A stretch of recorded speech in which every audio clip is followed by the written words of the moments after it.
అశ్విన్ బాబు గారిని మాట్లాడాల్సిందిగా కోరుకుంటున్నాము.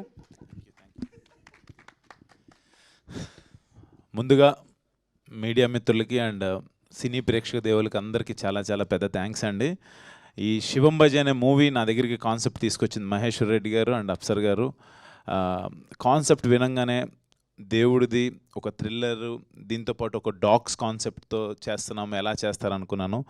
ఈ రోజున నేను నమ్మిన కాన్సెప్ట్ అంటే నేను ఒక సినిమా చేస్తున్నానంటే ఇతను ఏదైనా డిఫరెంట్గా చేస్తాడు, ఏదైనా కొత్తగా ట్రై చేస్తాడని అంటారు అందరూ. ఆ పేరు నిలబెట్టుకోవడానికి ఈ కాన్సెప్ట్ ఒప్పుకున్నాను. ఈ రోజున మీరందరూ ఈ సక్సెస్ ఇచ్చినందుకు, ఈ మౌత్ టాక్ నేను ఎక్కడ విన్నా చాలా బాగుంది అని అంటున్నారు. నాకు చాలా చాలా హ్యాపీగా ఉంది. నేను థియేటర్స్కి వెళ్ళాను, కొన్ని థియేటర్స్కి. వాళ్ళందరూ కూడా అసలు ఆది ఎంటర్టైన్మెంట్ కావచ్చు, బ్రహ్మాజీ గారిది, శకలక్ శంకర్ది అసలు ఇంటర్వెల్ ట్విస్ట్ అయితే చాలా బాగుందని అంటున్నారు.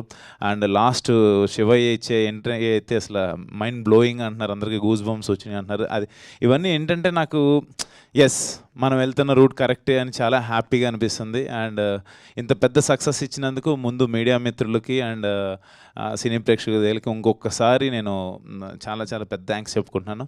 And coming to my team అండి, నాతో యాక్ట్ చేసిన ఆర్టిస్టులు అందరూ చాలా ఇష్టంగా, అంటే ప్రతి సినిమా చేస్తారు, ఈ సినిమా ఆ శివుడు ఆజ్ఞ లేనిది చేయమైనా కుట్టదంటారు కాబట్టి శివం భజే అనే సినిమాకి ప్రతి ఆర్టిస్టు, ఈవెన్ హైపరాది కావచ్చు, అయ్యప్ప శర్మ గారు కావచ్చు, మురళీ శర్మ గారు కావచ్చు, తులసమ్మ కావచ్చు, అందరూ హీరోయిన్ దిగాంగన కావచ్చు, అర్బాజ్ ఖాన్ గారు కావచ్చు, ఇనయ కావచ్చు, అందరూ ఏంటంటే చాలా ఇష్టంగా చేశారు. కాన్సెప్ట్ చాలా కొత్తగా ఉంది, ఇది చేద్దాం, బాగా చేద్దాం అని చెప్పి అందరూ ఒకరికొకరు మాట్లాడుకొని డిస్కస్ చేసి చేశారు.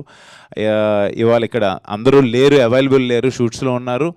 అందరి తరపున మీ అందరికీ థ్యాంక్స్ చెప్పమన్నారు. వాళ్ళందరి తరపున కూడా ఇంకొకసారి మీ అందరికీ థ్యాంక్స్ చెప్పుకున్నాను. అండ్ టెక్నికల్ టీంకి వస్తే డార్లింగ్ సాహి సురేష్ గారితో నేను ఆల్రెడీ రాజ్ గారికి 1 వర్క్ చేశాను, 3 వర్క్ చేశాను. ఇప్పుడు శివం భజే సినిమా మళ్ళీ మన కాంబినేషన్లో ఇంకో సక్సెస్ ఇచ్చినందుకు thank you so much darling. నీ చెయ్యొద్దు, నువ్వు తెలియాలి కదా, అసలు మాట్లాడట్లేదు. Thank you so much. And darling, చోటా డార్లింగ్, నేను ఎప్పుడు చోటా డార్లింగ్ అని పిలుచుకుంటా. నీకు ఎప్పటికీ రుణపడిపో ఉంటాను డార్లింగ్. నేనైతే అంటే ఎంత అంటే అప్సర్ గారు ఇందాడు అన్నట్టు, మా డైరెక్టర్ అన్నట్టు, ఈ క్రాఫ్ట్ ఆ క్రాఫ్ట్ అని కాదు, నేను ఎడిటర్ని, నేను ఇంతేను కాదు, ప్రతి దాంట్లో ఇన్వాల్వ్ అయ్యి ఆ శివయే చేయించాడు అన్నట్టుగా, శివుడే మా పక్క నుండి ఈ సినిమా చేయించాడని నేనైతే ఫీల్ అవుతున్నాను. అలాగే జరిగింది. పక్క నుండి ప్రతి దాంట్లో ఇన్పుట్స్ తీసుకుంటూ అందరం కలిసి ఒక టీం వర్క్ చేసి నీ టేబుల్ మీద నుంచే కత్తిరలై వస్తాయి అన్నీ. కాబట్టి నువ్వు దగ్గరుండి ఇంత సపోర్ట్ చేసినందుకు నేను ఎప్పటికీ మర్చిపోను darling. Thank you so much. అదే చెప్తున్నా, ఇంకా పనుల లిస్ట్ చెప్తే అయిపోద్ది. So thank you so much darling. Co producer card కూడా ఇవ్వచ్చు అంటున్నారు మా ప్రొడ్యూసర్ గారు. సో అంటే నాట్ ఓన్లీ టెక్నికల్గా క్రియేటివ్ పార్ట్ కాదు, అన్నిట్లోనూ తనంటూ ఈ సినిమా బాగుండాలి, ఈ కాన్సెప్ట్ బాగుంది, కొత్తగా ఉంది, ఏదైనా చేయాలని చెప్పి ట్రై చేశారు. నాకు అది చాలా చాలా బాగా నచ్చింది. ఎప్పుడు పక్క నుండి నేను ఎప్పుడన్నా కొంచెం లోగా ఉన్నా, డార్లింగ్ ఏం చాలా బాగుంటుంది సినిమా అని చెప్పి నాకు ఎప్పుడు సపోర్ట్ చేసినందుకు thank you darling. Thank you so much. And మా శివేంద్ర డార్లింగ్ గురించి చెప్పాలి. మా ఊడికి సిగ్గు, నాకు కూడా వచ్చేస్తుంది సిగ్గు ఎక్కువ. ఏం లేదు, నాకు చాలా ఇష్టమైన, అంటే ఎన్నో ఇయర్స్ నుంచి ఒక అసోసియేట్ డిఓపి నుంచి ఆయన ఎంత హార్డ్ వర్క్ చేసి ఈ స్టేజ్కి వచ్చాడో నాకు తెలుసు. ఎప్పుడు వెళ్ళినా ఆ చిరునవ్వే, ఎప్పుడు ఆ నవ్వే. ఒకసారి గట్టిగా నవ్వుతారు కదా మీరు, అది నాకు చాలా ఇష్టం. ఈ సినిమా గురించి నేను అడగగానే, ఇంతకుముందు ఒక సినిమా చేద్దాం అనుకున్నాం, ఆయన హనుమాన్ తర్వాత ఈ సినిమా ఒప్పుకున్నందుకు really thank you so much. ఈ కాన్సెప్ట్ నమ్మి సార్ చాలా బాగుందని చెప్పి ఫస్ట్ నమ్మి ఈ రోజున ఇంత విజువల్స్ రావడానికి కారణం థ్యాంక్ యూ. నువ్వు లేకపోతే అసలు సినిమాను ఊహించుకోవడానికి భయం నాకు. నేను చాలాసార్లు చెప్పాను ప్రొడ్యూసర్ గారికి కూడా, డైరెక్టర్ గారు ఇద్దరు నా దగ్గరికి వచ్చినప్పుడు, సార్ ఫస్ట్ నాకు కాదు సార్ అడ్వాన్స్ ఇవ్వాల్సింది, శివేంద్ర గారికి ఇవ్వండి, ఆ శివయ్య చెప్పాడని చెప్పి శివేంద్ర గారి దగ్గర పంపించగానే కథ ఒప్పుకొని కథ చాలా బాగుందని నేను చేస్తానని చెప్పి చేశారు. Thank you so much darling. Thank you so much. And Purnachari గారు, సార్ ఆ 21 రోజులు మీతో ఉపవాసం ఉండి ఆ శివయ్య చేయించాడనే మాటకి నిజంగా ఈ రోజున రమ్ రమ్ ఈశ్వరం పాట కావచ్చు, ఆది శివ అంతం శివ అనే పాట కావచ్చు, అసలు ట్రాన్స్ ఆ శివతత్వం గురించి మీరు రాసిన విధానం అద్భుతం. నిజంగా మీరు నాకు పరిచయం లేదు, ఒకసారి మా ఆఫీస్లోనే కలిసాం. ఫెల్ట్ లైక్ అది ఏమో మనం అనుకుంటే కాదు, ఈ సినిమానే నా దగ్గరికి శివయ్య తీసుకొచ్చాడని నేను నమ్మాను కాబట్టి ప్రతిదీ ఆయనే చేస్తున్నాడు అని అనుకున్నాను నేను పక్క నుండి. ఈ రోజున మీరు మీ పాటలకి మీరు రాసిన దానికి నిజంగా హ్యాట్స్ ఆఫ్ అండి. Thank you so much. Dance చేస్తారు ఆయన ఈ స్టేజ్ కాదు. డన్. తర్వాత నా brother, my lovely brother Vikas Badisa ఇక్కడ లేడు. హిడింబా సినిమాతో తను నేను ఇక్కడ లాంచ్ చేశాను. అందరూ ఆ రోజు కూడా తన గురించి చాలా బాగా మాట్లాడారు. తను తమన్ దగ్గర వర్క్ చేశారు, డిఎస్పి గారి దగ్గర one of the best keyboard ప్లేయర్గా ఉన్నారు. ఎలా చేస్తారు ఏంటి అనుకున్నారు, తను లేకపోయినా తన గురించి మాట్లాడుతున్నారు. అదే తన సక్సెస్. నాకు చాలా హ్యాపీగా ఉంది. అంటే నా సొంత ఇంట్లో ఒక బ్రదర్ ఎలా అయితే ఆ పేరు తెచ్చుకుంటాడో ఇది నాకు చాలా అనిపించింది. Thank you so much Vicky. You proved again. Thank you. And direction టీంలో ఈ వ్యక్తి, ఈయన కో డైరెక్టర్ శ్రీనివాస్ గారు. ఎందుకంటే ఈయనకు ఒక మాట చెప్పాలి. ప్రతి వారం సోమవారం నుంచి ఆదివారం వరకు స్టేటస్లో ఏ రోజు ఏ దేవుడు బొమ్మ ఉంటుందో ఆ దేవుడు బొమ్మ ఉంటుంది అయింది. ఆయన చూడంగానే ఫస్ట్ ముందు మనకు ఒక డివైనిటీ వచ్చేస్తుంటుంది. అలాంటి పాజిటివ్ మనిషి ఈయన. అంటే అందరూ కూడా ఒక పాజిటివ్ వేలో ఎక్కడన్నా ఏదన్నా మిస్ అవుతున్నా కూడా, లేదు సార్ ఇలా చేద్దాం. He's most senior co director. ఆయన అలా పక్క నుండి చేయించడం నిజంగా అఫ్సర్ డార్లింగ్ మీ అదృష్టం అది, ఆయన పక్క నుండి అలా చేయించడం. అండ్ లాస్ట్ నేను ఈ విషయం చెప్పాలి అఫ్సర్ గురించి. ఎలా చేస్తాడో ఏం చేస్తాడో అని అనుకున్నాను ఫస్ట్. డార్లింగ్ నువ్వు నాకు కథ చెప్పినాడు. You proved darling. చాలా బాగా చేసావు. ఈ రోజున థియేటర్లో హైపరాది డైలాగ్స్ కావచ్చు, బ్రహ్మాజీ గారు టైమింగ్ కావచ్చు, శకలక్ శంకర్ కావచ్చు, ఇంటర్వెల్ ట్విస్ట్ కావచ్చు, చైనా పాకిస్తాన్ ఎపిసోడ్స్ కావచ్చు, ఏదైనా కూడా అమేజింగ్ రెస్పాన్స్. Super darling. నిజంగా అంటే మనం నమ్మింది ఈ రోజున స్క్రీన్ మీద చూస్తుంటే ఐఎమ్ వెరీ మచ్ హ్యాపీ. అసలు మాస్లో మామూలుగా లేదు.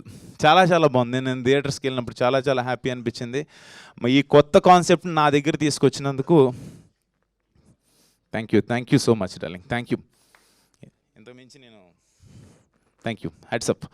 అండ్ లాస్ట్ ఇందాడ అన్నట్టు captain of the ship director అంటారు, owner of the ship producer అంటారు.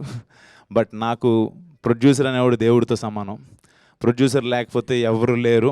నేను మళ్ళీ చెప్తున్నా, ఉండు ఒక నిమిషం. ఎందుకంటే ఒక ప్రొడ్యూసర్ అనేవాడు కెప్టెన్ ఆఫ్ ద షిప్ కింద ఓనర్షిప్ ఇవన్నీ కాసేపు పక్కన పెట్టేస్తే, ఒక సినిమా ఈ రోజున ఇక్కడ మీ ముందుకి ఇలా వచ్చింది అంటే ఆయన డబ్బులు పెట్టడం, ఆయన అడిగితేనేమో అంతా శివయ్య చేపిస్తున్నాడు అని అంటారు.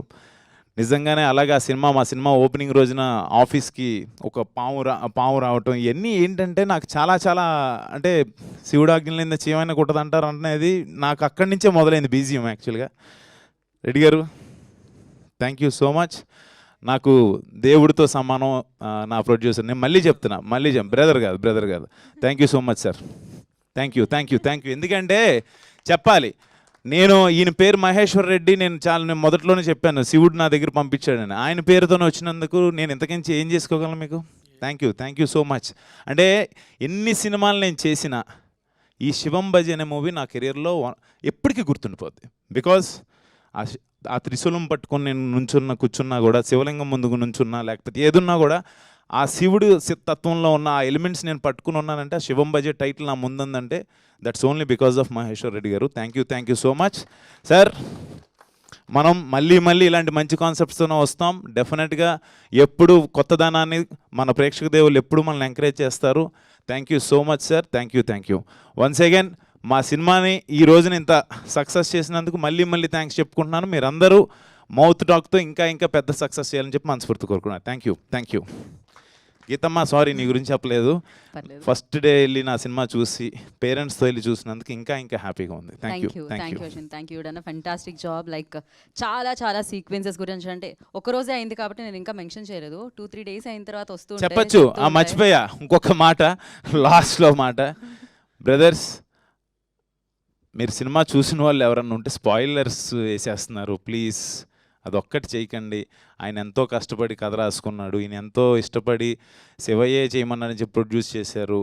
మీరు కథను రివ్యూస్లో ఎలా రాస్తున్నారంటే స్టార్టింగ్ నుంచి చివరి వరకు సీన్తో సహా, ట్విస్ట్తో సహా, లాస్ట్ క్లైమాక్స్లో సీన్ వెళ్ళేది కూడా రాసేస్తున్నారు. అది కరెక్ట్ కాదు. మీరు ఏదైనా మంచి కథ రాస్తే నాకు వచ్చి చెప్పండి, నేను వింటా. ఇలాంటి చీకంటి దయచేసి మరీ దారుణం అది. మీరు చూడండి, నచ్చింది నచ్చిందని చెప్పండి, నచ్చకపోతే నచ్చలేదని చెప్పండి. చిరంజీవి గారే చెప్పారు, చెడు చెవిలో చెప్పండి, మంచి మైక్లో చెప్పమని. నేను చెప్పేదే ఉంది, కానీ రాయొద్దు. మొత్తం కథ చెప్పేస్తున్నారు, ఇంటర్వెల్ ట్విస్ట్తో సహా చెప్పేస్తున్నారు. Yes, dogs concept. నిన్నేదో ఎవరో పంపించారు థియేటర్లోంచి బయటకు వస్తున్న ఆడియన్స్ని. నెక్స్ట్ ఏంటండి, అక్కడ ఏంటండి, ఇక్కడ ఏంటండి, వాళ్ళు చెప్పట్లే బాబు, వీళ్ళు చెప్పిచ్చేస్తున్నారు. అది ఏంటో నాకు అర్థం కావట్లే. అంటే ట్విస్టులు రివీల్ చేస్తే మన ఇంట్లో మన పిల్లలకు ఎవరికైనా సర్ప్రైజ్, షాకింగ్ ఏదైనా ఇవ్వాలని ఒక గిఫ్ట్ తెస్తాం. సర్ప్రైజ్ ముందే చెప్పేస్తే ఏముంటుంది, సినిమాలో ఏముండదు. కాబట్టి ప్లీజ్, ఇది నా రిక్వెస్ట్, మీరు తప్పుగా అనుకోవద్దు, అర్థం చేసుకుంటారు అనుకుంటున్నాను. Thank you so much. Thank you so much. కానీ ఈ స్పీచ్లో నాకు అల్టిమేట్గా నచ్చింది ఏంటంటే లాస్ట్ లైన్స్లో, మీరు కథ రాస్తే తీసుకొచ్చి నా దగ్గరికి రండి, నా కథ మాత్రం చెప్పకండి అంటున్నారు. లేదు వాళ్ళు లేకపోతే నేను, కొంతమంది ఏంటంటే వాళ్ళు మైక్ పెడితే చూడు, మా రెడ్డి గారు మాట్లాడలేకపోయారు, శివేంద్ర గారు మాట్లాడలేకపోయారు, దొరికానా అంటున్నారు. కాదు, శివేంద్ర గారు మాట్లాడలేకపోయారు. అలా కొంతమంది నేను కొంతమంది నా ఫ్రెండ్స్లోనే ఉన్నారు ఇక్కడ, ఎవరు కొంతమంది ఇలా పెట్టేటప్పుడు తనకు ఎగ్జైటింగ్లో చెప్పేస్తున్నారు, ఇలాగా కాన్సెప్ట్, ఇది కుక్క కాన్సెప్ట్ అని. ఇలాగా ఇప్పుడు నేను చెప్పట్లేదు, అలాగా చెప్తున్నా. కుక్క కాన్సెప్ట్ ఏంటంటే అమ్మా, పిల్లలకు నచ్చుతుంది, కుక్కల గురించి చెప్పచ్చు, కుక్కల మీద ఎలా చేసాం, కాలభైరవ స్వామి ఏంటి అని అవి చెప్పుకోవచ్చు, అవి మాట్లాడుకోవచ్చు. సో నా ఉద్దేశం అది. ప్లీజ్, అంటే మంచి ఏదైతే సర్ప్రైజింగ్ ఎలిమెంట్స్ ఉన్నాయో బయటికి చెప్పేస్తే, రేపొద్దున చూసే ట్విస్ట్ అండ్ టర్న్స్ చెప్పకూడదు అని నా రిక్వెస్ట్. అది కావాలని చేయరు వాళ్ళు, చెప్పేస్తుంటారు, అది చేయకూడదు అనేది, అంతే నా ఉద్దేశం. Thank you so much. కావాలని చేసినా కావాలని చేయకపోయినా అలాంటివి మాత్రం చేయకండి. కాస్త సినిమా థియేటర్లో ఉంది కాబట్టి జనాలు ఆ ట్విస్ట్లను ఫీల్ అవ్వాలి, కాబట్టి అక్కడికి వెళ్ళాక వాళ్ళు ఎంజాయ్ చేస్తారు. అసలు ఇదంతటికి కారణం ఫస్ట్ డే నుంచి ఇప్పటి వరకు చేసిన మా పిఆర్ టీమ్ని మర్చిపోయాను. ఐఎమ్ రియల్లీ సారీ అన్నా. నాయుడన్నా ఎక్కడ ఉన్నావు నాకు కనపట్లేదు, ఇంకో చోట ఎక్కడ ఉంటాడు. నాయుడన్న ఫన్ అన్నకి థ్యాంక్ యూ సో మచ్. ఎప్పుడు వెనకుండి మమ్మల్ని ఇలా చేయండి, ఇలా బాగుంటుందని దగ్గరుండి గైడ్ చేసిన నాయుడన్న ఫన్ అన్నకి thank you so much. And సుధీర్కి, యూవీ మీడియాకి thank you so much. Digital Sudheer, you did a great job. మళ్ళీ మనం వర్క్ చేద్దాం. Thank you so much. ఇంకెవరన్నా మర్చిపోతే క్షమించండి. Thank you so much.